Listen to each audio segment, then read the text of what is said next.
नमस्कार दोस्तों, मैं एडवोकेट प्रभाकर पांडे अपने इस यूट्यूब चैनल पे आप लोगों को स्वागत करता हूं। दोस्तों, हम लोगों ने चैप्टर 12 का सेक्शन 157 तक हम लोगों ने कवर कर लिया है। लास्ट वीडियो में हम लोगों ने सेक्शन 157 को समझा था with UP police regulation act. हम लोगों ने यूपी पुलिस रेगुलेशन के साथ इंटरलिंक करके समझा था। आज के इस वीडियो में हम लोग सेक्शन 158 एंड 159 को कवर करेंगे। अपने टॉपिक को शुरू करने से पहले आप लोगों से मेरी छोटी सी रिक्वेस्ट है कि आप लोग चैनल को सब्सक्राइब करिए, लाइक करिए, ताकि जो भी हम लोग अपने टॉपिक को डिस्कस कर रहे हैं वो आप तक जरूर पहुंच सके। चलिए हम लोग अपने टॉपिक को शुरू करते हैं। Section 158 report house submitted. अब सेक्शन 158 में जो रिपोर्ट की बात की जा रही है, सेक्शन 157 में हम लोगों ने पढ़ा था कि जहां पे पुलिस को इंफॉर्मेशन मिला, उसने इंफॉर्मेशन को नोट डाउन किया as an FIR and general diary में उसका सब्सटेंस नोट डाउन किया।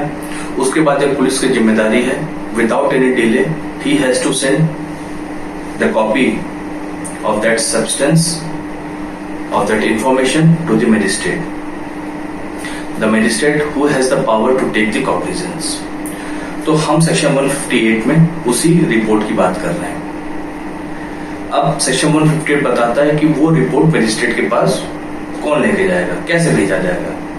बैरियर से समझते हैं, सिंपल सा सेक्शन है, सिर्फ दो इसमें सबसेक्शंस हैं।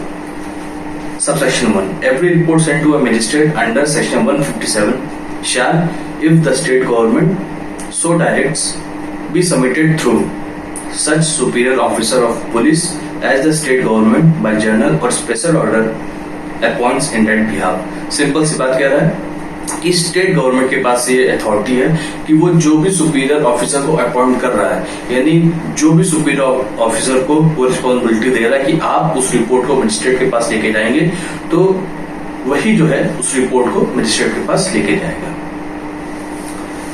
सबसेक्शन 2 को समझते हैं।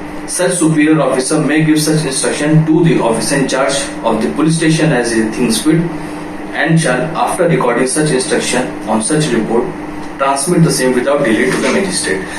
Subsection 2 ये बात कहता है कि सपोज करिए किसी सुपीरियर ऑफिसर को बोला गया एंड अगर वो उस कंडीशन में नहीं है, सपोज करिए वो अपने किसी इन्वेस्टिगेशन में कहीं बिजी है या कहीं किसी और एडमिनिस्ट्रेटिव वर्क पे गया हुआ है, तो ऐसे केस में वो उस पुलिस स्टेशन के ऑफिसर इंचार्ज को बोल सकता है कि आप जो है उस रिपोर्ट को मजिस्ट्रेट के पास लेकर के जाइए। और उसने ये इंस्ट्रक्शन क्यों दिया, उस रिपोर्ट में वो जो सुपीरियर ऑफिसर वो भी उसको मेंशन करेगा। तो सेक्शन 158 बड़ा इजी था, मुझे लगता है किसी को भी इसमें कुछ भी डाउट होना चाहिए। अब हम चलते हैं अपने सेक्शन 159 की तरफ, पावर टू होल्ड इन्वेस्टिगेशन और प्रीलिमिनरी इंक्वायरी। तो पहले मैं इसको बैरेट से रीड आउट कर देता हूं, उसके बाद हम इसको समझेंगे। Such magistrate on receiving such report may direct an investigation or if he thinks fit at once proceed or depute any magistrate subordinate to him to proceed to hold a preliminary inquiry into or otherwise to dispose of the case in the manner provided in this code। अब देखिए यहाँ 159 में जो report की बात की जा रही है वो रिपोर्ट है जो 158 में रिपोर्ट भेजी गई है।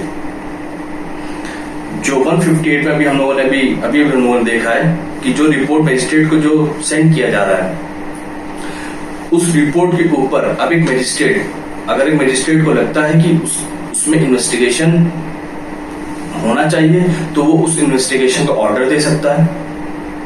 और अगर वो ये सोचता है कि चाहे वो खुद या फिर अगर वो अपने किसी सबऑर्डिनेट मजिस्ट्रेट को वो प्रीलिमिनरी इंक्वायरी के लिए बोल सकता है।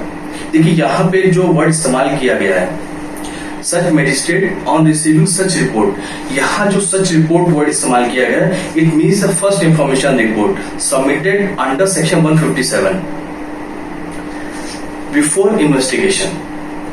क्योंकि देखिए अभी प्राइमा फेसाई अभी सब प्राइमा फेसाई चीजें चल रही हैं अभी, तो यहाँ पे एफआईआर नोट डाउन किया गया, उसका सब्सटेंस जीडी में नोट डाउन किया गया एंड पुलिस अभी प्रोसीड करना चालू कर रही है।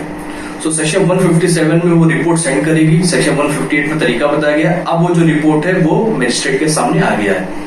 अब सपोज करिए जैसे हम लोगों ने सेक्शन 157 में हम लोगों ने प्रोवाइजो में देखा तो सबसेक्शन 2 में देखा था कि जहां पे पुलिस के पास ये पावर है कि वो इन्वेस्टिगेशन को होल्ड ऑन कर सकती है, यानी कि रोक सकती है। तो ऐसे केस में उस रिपोर्ट को देखने के बाद 159 में उस रिपोर्ट को देखने के बाद एक मजिस्ट्रेट को लग रहा है कि नहीं, इन्वेस्टिगेशन शुड प्रोसीड, तो वो पुलिस को इंस्ट्रक्शन दे सकती है कि आप इन्वेस्टिगेशन को प्रोसीड करिए। या फिर इस रिपोर्ट को देखने के बाद ये लग रहा है कि नहीं, एक प्रीलिमिनरी इंक्वायरी इसमें जरूरी है, देन इन दैट केस चाहे वो मजिस्ट्रेट खुद हिमसेल्फ और बाय हिज सबऑर्डिनेट वो एक प्रीलिमिनरी इंक्वायरी के लिए बोल सकती है। तो जो बेसिकली सेक्शन 159 का जो प्राइमरी जो उसका ऑब्जेक्ट है वो सिर्फ इतना सा है कि जो रिपोर्ट जो उसके पास आया है, सेक्शन 157 में जो रिपोर्ट भेजा गया है और उसके बाद जो रिपोर्ट आया, उस रिपोर्ट को देखने के बाद प्राइमा फेसाई वो चाहे तो इन्वेस्टिगेशन को कंटिन्यू कर सकती है, पुलिस को बोल सकती है कि आप इन्वेस्टिगेशन को कंटिन्यू करिए। जैसे मैंने पहले ही कहा था अपने प्रीवियस वीडियो में कि जो ये रिपोर्ट हम मजिस्ट्रेट को भेजते हैं इसका ऑब्जेक्ट क्या है, ताकि एक मजिस्ट्रेट जो है वो वॉच उस इन्वेस्टिगेशन को वो वॉच कर सके, to keep an eye on that investigation कि इन्वेस्टिगेशन किस ट्रैक पे जा रहा है, इन्वेस्टिगेशन में किसी भी तरीके का कोई मालाफाइड तरीके से कोई काम ना किया जा रहा हो। तो ऐसे केस में उस रिपोर्ट को देखने के बाद अगर मजिस्ट्रेट को लगता है कि नहीं, पुलिस के पास प्राइमा फेसाई सफिशिएंट एविडेंस है कि वो इन्वेस्टिगेशन को कंटिन्यू कर सकते हैं, लेकिन 157 के प्रोवाइजो में इन्होंने होल्ड ऑन कर रखा है इन्वेस्टिगेशन को, तो मजिस्ट्रेट 159 के अंदर ये बोल सकती है कि आप इन्वेस्टिगेशन को कंटिन्यू करिए। और अगर मजिस्ट्रेट चाहे तो एक प्रीलिमिनरी इंक्वायरी भी करा सकती है, जैसे कि करप्शन के केसेस पुलिस कई बार जो है इन्वेस्टिगेशन को होल्ड ऑन कर देती है क्योंकि तमाम पॉलिटिकल प्रेशर्स भी रहता है एंड और भी फैक्टर्स उसमें इन्वॉल्व होते हैं। तो ऐसे केस में मजिस्ट्रेट चाहे तो उसमें प्रीलिमिनरी इंक्वायरी खुद कंडक्ट कर सकती है and then magistrate can proceed. तो हम लोगों का सेक्शन 159 भी क्लियर हो गया। मुझे नहीं लगता है कि सेक्शन 158 159 में किसी भी तरीके का आपको कोई डाउट होगा। अब हम अपने नेक्स्ट वीडियो में अपने नए टॉपिक के साथ हम मिलेंगे। धन्यवाद।